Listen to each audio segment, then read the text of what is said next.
ముందుగా మనకి section 1లో 3 questions ఉంటాయి కదా! ఆ 3 క్వెషన్స్ ఇవే అడుగుతాడు.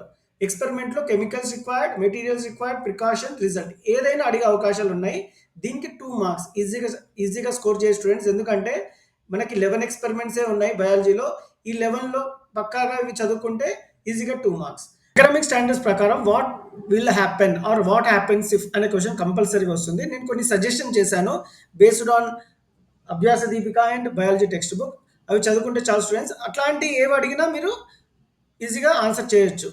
సో నెక్స్ట్ ఏంటి అంటే uses in daily life or application in daily life అనే క్వెషన్ కంపల్సరీ అడుగుతాడు. సో దానికి 2 మార్క్స్.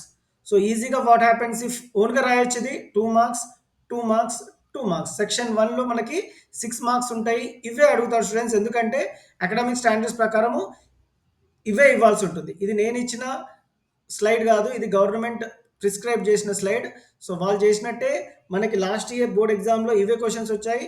మోడల్ పేపర్ మీరు చూసినట్టయితే ఇవే క్వెషన్స్ ఉంటాయి. సో నెక్స్ట్ ఏంటి అంటే ఒక టేబుల్ క్వెషన్ కంపల్సరీ అడుగుతాడు. ఈజీగానే ఉంటుంది బయాలజీ టేబుల్. 4 అడుగుతాడు.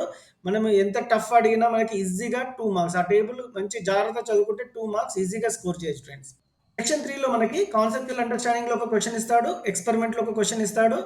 Diagram related. ఇది చాలా important student. Diagram related question ఒకటి కంపల్సరీ అడుగుతాడు. 6 మార్క్స్‌కి, ఎక్స్‌పెరిమెంట్‌కి 6 మార్క్స్. సో 3 ఇస్తాడు, 2 రాయాల్సి ఉంటుంది. అదొకటి ఎక్స్‌పెరిమెంట్, ఇంకోటి డయాగ్రామ్. సో అవేంటి అనేది ఇన్ డీటెయిల్‌గా ఈ వీడియోలో చూద్దాం. Diagram related question 6 marks compulsory అడుగుతాడు. మీరు కంపల్సరీ ఇవి ప్రాక్టీస్ చేయాలి స్టూడెంట్స్. Digestive system. నా సజెషన్ ఏంటి అంటే ఓన్లీ డయాగ్రామే కాకుండా దీనికి ఆన్సర్ కూడా నేర్చుకొని వెళ్ళండి. Digestive system, pathway of air అంటే రెస్పిరేషన్ సిస్టమ్‌లో ఇవి ఉన్నాయి కదా! ఇవి కంపల్సరీ నేర్చుకొని వెళ్ళండి. చాలా important. And draw a neat label diagram of internal structure of kidney. ఇది internal structure of kidney. Describe the structure of nephron with the help of diagram. నెఫ్రానే కాదు దానికి రిలేటెడ్ ఆన్సర్ కూడా చదువుకోండి. How do you appreciate the function of excretory system of human beings?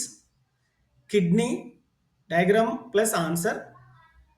Neuron ఏదైతే చెప్తున్నానో students కొంచెం ఫాస్ట్‌గా వెళ్తున్నానో ఏమో, కానీ each and every diagram what I am suggesting is most important.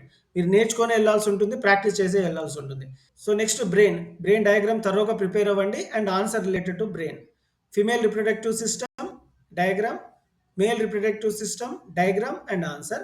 Flower diagram, answer. And ఇక్కడ mitotic cell division, mitosis stages and diagram. లాస్ట్‌లో heart and the diagram. So ఈ క్వెషన్స్ డయాగ్రామ్ రిలేటెడ్ క్వెషన్స్ డెఫినిట్‌గా వస్తాయి. So మీరు చదువుకుంటే 6 marks వస్తాయి students.